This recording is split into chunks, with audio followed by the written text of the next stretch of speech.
Hola amigos, ¿qué tal? Un cordial saludo.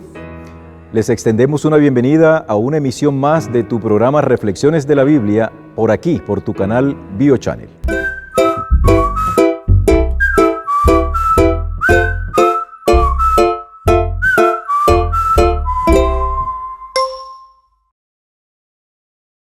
El repaso de la lección de esta semana tiene un título muy atractivo: Jesús, el dador del descanso. Durante los días anteriores hemos estado analizando cómo Jesús es el hermano, es el modelo, es nuestro Redentor, etc. Pero en esta ocasión nos vamos a detener a analizar, desde la perspectiva del autor de Hebreos, por qué Jesús es el dador del descanso. Claramente nos enseña que si hay descanso es porque hay cansancio, sobre todo ya a estas alturas del caminar. Cuando el apóstol Pablo les está escribiendo a los hebreos, es porque esa población, ese segmento poblacional de la iglesia, se encontraba también un poco agotado en el trasegar, en el caminar, en el discurrir de la vida, porque el andar cristiano también llega a instancias en que cansa. No la parte espiritual, sino la naturaleza humana, que también se resiste en algunos momentos a poder apropiarse de ciertas bendiciones que Dios quiere dar. Por ello, el estudio de esta semana va a tener un tinte más práctico, sin sacrificar, por supuesto, el elemento teológico, que es uno de los aspectos que nos interesa también compartir con nuestros hermanos. La sección del domingo lleva como título La tierra como un lugar de descanso. Cuando el pueblo de Israel, en su etapa preformativa, es decir, antes de que se constituyese en nación, estaba en los lomos de Abraham, de su padre Abraham. Cuando hablamos de lomos, estamos significando en la parte seminal de Abraham. Abraham vivía en Ur de los Caldeos. Estando en Ur de los Caldeos, recibe el llamado divino para abandonar esa tierra y desplazarse a un lugar al cual Dios le mostraría. En esa etapa de peregrinaje, Abraham se consolida como un hombre de fe. Abraham es llamado el padre de la fe en la Biblia, aunque realmente todos los que creyeron en Jesús antes de Abraham también tuvieron fe. Cuando Abraham llega a Aram, uno de los sitios donde hace escala, Dios le promete que le iba a dar la tierra que pisaran sus pies, que se la iba a dar a él y a sus descendientes. Finalmente, Abraham entra a Canaán. Entra aproximadamente de unos 75 años, más o menos eso está ocurriendo en el año 1875 antes de Cristo. Allí Dios le ratifica el pacto que había hecho, el llamado que le había hecho allá en Ur de los Caldeos. Esa tierra que los ojos de Abraham pueden contemplar, Dios se la prometió. La historia continúa. Abraham tiene un hijo llamado Isaac. Isaac tiene un hijo llamado Jacob. Jacob tiene hijos que desarrollan su historia en Canaán. Tiempo después, José es vendido por sus hermanos y es trasladado a Egipto. Estando José en Egipto y su familia en Canaán, comienzan los 7 años de hambre que Dios le había revelado al faraón y que José le describe y le descifra el sueño al monarca egipcio. Los rigores del hambre se hacen sentir en Canaán. Jacob envía a sus hijos y la historia culmina diciendo que todos los hijos de Jacob, toda la familia de Jacob, se traslada a Egipto. Estando en Egipto, hay una profecía que Jacob da, y es que ellos han de salir de allí. Se les repite la profecía. El pueblo de Israel sale de Egipto. Estoy dando grandes pasos gigantescos en la historia. El pueblo de Israel sale de Egipto. Dura 40 años caminando por el desierto. Llega a los límites, llega a las fronteras de Palestina o de Canaán, en un lugar llamado Cades Barnea. El propósito de Dios era haberlos introducido inmediatamente, pero no se logró. De todas maneras, esa tierra que Dios les iba a dar a ellos era la tierra que serviría para su descanso. Ese descanso yo lo veo en con dos motivos, por dos razones. El primer descanso, ellos no tenían tierra. Aunque José los ubicó en Gosén, la mejor tierra que existía y que todavía existe en el Egipto antiguo y en el Egipto actual, esa tierra de Gosén no era propiedad de ellos. Ellos estuvieron esclavizados por muchos años, no tenían reposo. Así que la tierra que Dios les promete era una tierra que tendría un doble cumplimiento: reposo de sus andanzas y reposo de no tenencia de tierra. Al fin ellos serían herederos de una de las posesiones más preciadas que tenía la tierra en aquella época, la tierra de Palestina. Por naturaleza, hoy conflictiva, pero en aquellos años, en aquellas épocas, eran tierras muy apetecidas. Así que es comprensible, ¿no?, el por qué el autor de la lección nos habla de la tierra como un lugar de descanso. Ciertamente la tierra de Canaán, la tierra prometida, debía constituirse en un descanso para los cansados pies de los andariegos, hijos de Jacob. Para el lunes tenemos a causa de incredulidad. ¿Qué fue lo que pasó? ¿Por qué Israel no tomó posesión de la tierra? Para nosotros hoy es muy fácil, o se nos facilita emitir juicios contra los israelitas. Y pudiésemos perfectamente decir, ¿pero qué le pasó a esa gente? ¿Acaso no vieron los portentos que Dios hizo allá en Egipto al liberarlos de la opresión egipcia? ¿Acaso no vieron las maravillosas obras que realizó al abrir el Mar Rojo, al ver cómo diariamente el maná caía para satisfacer el hambre de esa multitud, considerada por muchos, constituida por más de 2 millones de personas? ¿Acaso no vieron tantas maravillas? ¿Qué pasó con ellos? Queridos, yo pienso que no debemos mirarlos tanto a ellos, sino mirar en ellos un espejo de lo que nosotros hoy estamos haciendo. La incredulidad del pueblo de Israel no les permitió tomar posesión de la tierra prometida. ¿En qué consistió la incredulidad? Acuérdense que antes de que Dios los sacara de Egipto, ya Dios les había dicho a través de Moisés que Él los conduciría a una tierra buena, a una tierra que fluía leche y miel. Ya eso Dios se los había dicho.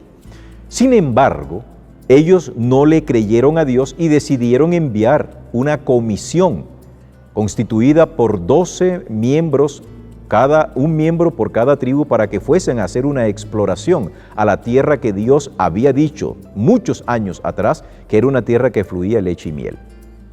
Cuando regresan de esa expedición, los expedicionarios, los espías, dan todos un informe. La tierra es buena. En verdad que Dios tenía razón. La tierra fluye leche y miel. Pero entonces comienzan a hacer una división entre aquellos que veían posibilidades en manos de Dios y aquellos que no veían ningún tipo de posibilidades.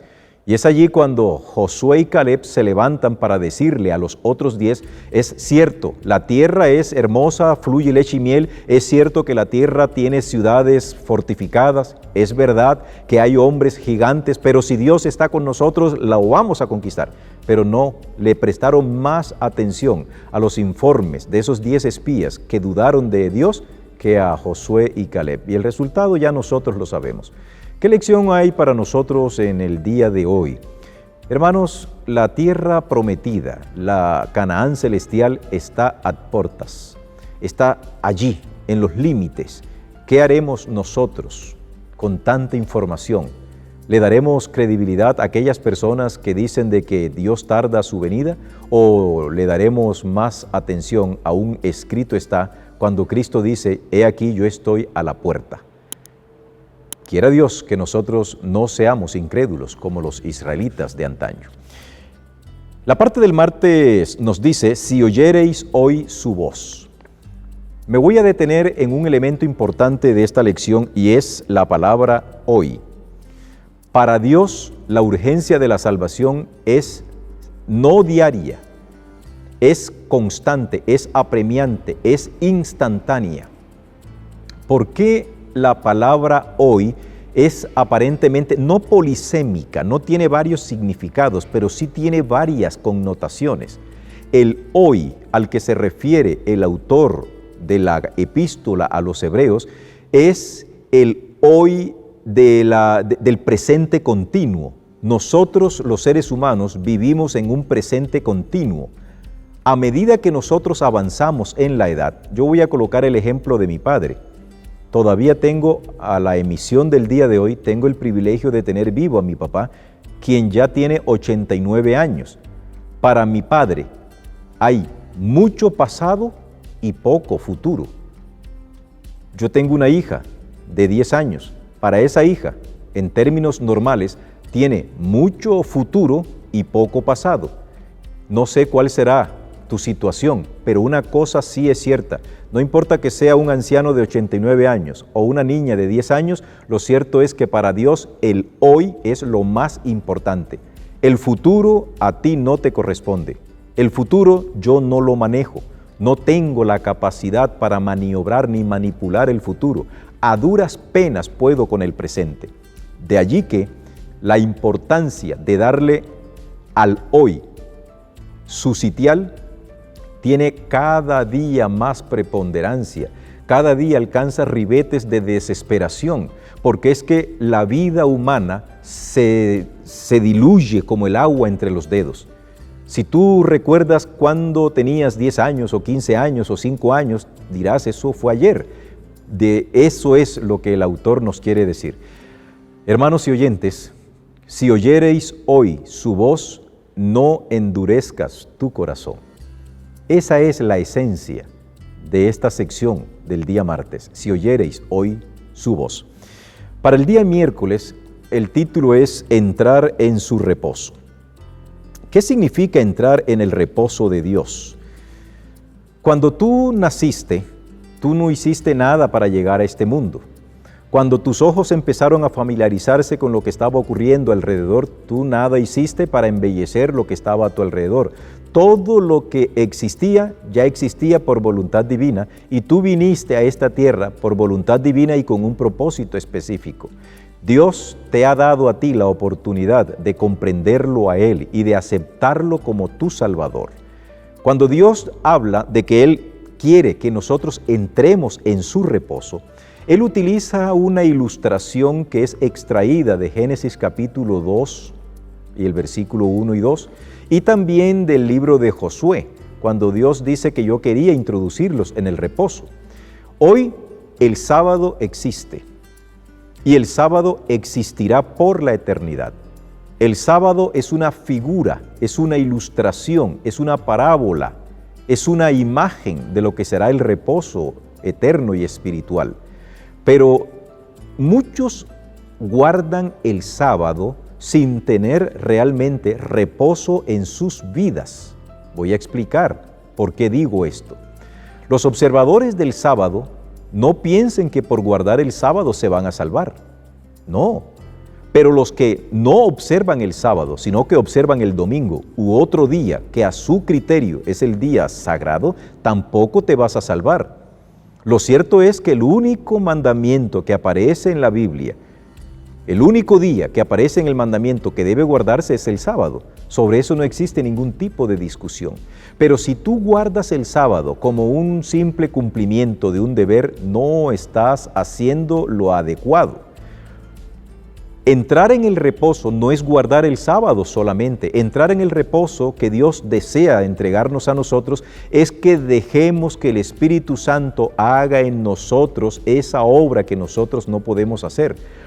Tratemos de evitar salvarnos por nuestras propias obras, por nuestros propios medios. La salvación no la logra el ser humano. La salvación es un don gratuito de Dios, don que nosotros tenemos que apreciar haciendo obediencia a lo que Dios nos pide. ¿Qué desea Dios de ti? ¿Qué desea Dios de mí? Que descansemos en sus brazos. ¿No es eso lo que dijo Jesús a un público? ¿No fue lo que le dijo a sus discípulos también? Venid a mí, todos los que estáis trabajados y cargados, que yo os haré descansar. El vocablo reposo tiene varios significados. Por supuesto que cuando se relaciona con el sábado es la cesación de todas las obras manuales, productivas, económicas, que tengan que ver con el beneficio o el lucro de nosotros. En ese día nosotros podemos hacer obras de caridad, pero el reposo también significa que nosotros nos sentemos y veamos el actuar de Dios. Llama mucho la atención, ¿verdad?, que Dios descansa sin estar cansado. ¿Por qué Dios descansa? ¿En qué consiste el reposo que Dios nos quiso dar? Precisamente en eso. Yo recuerdo, y voy a tratar de ilustrar esto, cuando era muchacho, yo les he hablado algunas situaciones de mi papá, que me gustaba ponerme sus zapatos. Algo que yo no olvido nunca es que yo nací en el campo y mi padre, cuando caminábamos, yo era un niño y cuando él veía que ya yo estaba cansado, él me cargaba, me alzaba con un brazo y me colocaba aquí en sus hombros. Para mí ese era el momento más espectacular del camino, porque yo descansaba y me agarraba de los cabellos de mi papá y él andaba, era un hombre fuerte en esa época de su juventud, de su virilidad. Para mí eso era una delicia. Yo descansaba de mi trabajo y mi padre descansaba de verme cansado a mí. Ese es Dios. Dios quiere hacer en ti y por ti todo lo que tú no puedes hacer. Así que permite entrar en el reposo que Dios te quiere dar. Para la parte del jueves, hay una parte muy bonita que es un anticipo de la nueva creación. Un anticipo de la nueva creación. ¿Qué significa esto? Mira, en el libro del profeta Isaías se nos dice, y será que de mes en mes y de sábado en sábado toda carne vendrá a adorar delante de Dios. Esto es muy interesante. ¿Se guardará el sábado en la vida eterna? La respuesta es sí. Pero ¿cómo se puede llevar cómputo de tiempo en la eternidad? Interesante pregunta, pero tiene una respuesta dentro de la lógica y de la razón que Dios nos da. Cuando nosotros empezamos a guardar el sábado, conforme Dios nos lo enseña, más o menos a eso de la puesta de sol del día viernes, las obras nuestras comienzan a declinar. Se espera que nosotros hayamos hecho los preparativos para recibir, no al día como tal, sino al Señor del día, a Dios, a recibirlo en nuestro hogar, en nuestra vida. A medida que nosotros nos vamos introduciendo en la observancia del sábado, ya hemos hecho la preparativa de la ropa, hay algunos alimentos que se han preparado, hemos hecho el arreglo de los zapatos, etc. Cuando nos dormimos y vamos a la iglesia, durante todo ese día, nosotros estamos descansando de nuestro trabajo. No estamos pendientes de las actividades escolares. Tampoco estamos pendientes de ver si tenemos que pagar una factura. Eso lo dejamos para el momento adecuado.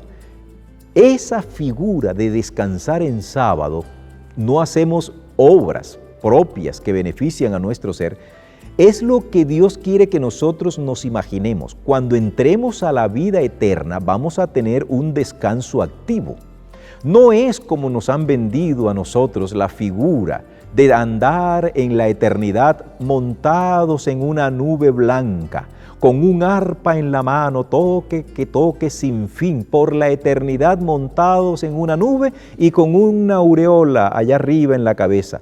Esa no es la descripción sabática que Dios espera que nosotros entendamos de lo que viviremos en la vida eterna. Allá en la vida eterna, en ese descanso eterno, en ese sábado eterno, nosotros vamos a tener actividades de distinta naturaleza. Estudiaremos diferentes ciencias, estudiaremos todo lo que la ciencia y la naturaleza nos pueda ofrecer, pero con una diferencia: ya estamos sin pecado. Y así como el sábado hoy nosotros descansamos de nuestras obras, allá en la vida eterna reposaremos porque estaremos descansando de todo lo que nos costó vivir acá en esta tierra. Dios nos dará un merecido descanso.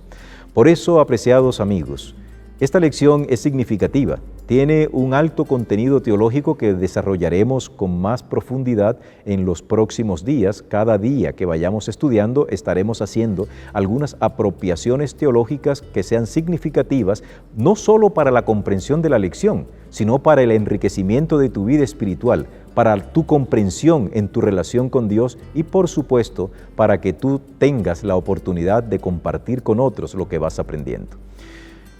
Jehová te bendiga y te guarde. Jehová haga resplandecer su rostro sobre ti y tenga de ti misericordia. Jehová alce sobre ti su rostro y ponga en ti paz. Ese es nuestro más ferviente deseo para ti y para tu familia. Bendiciones.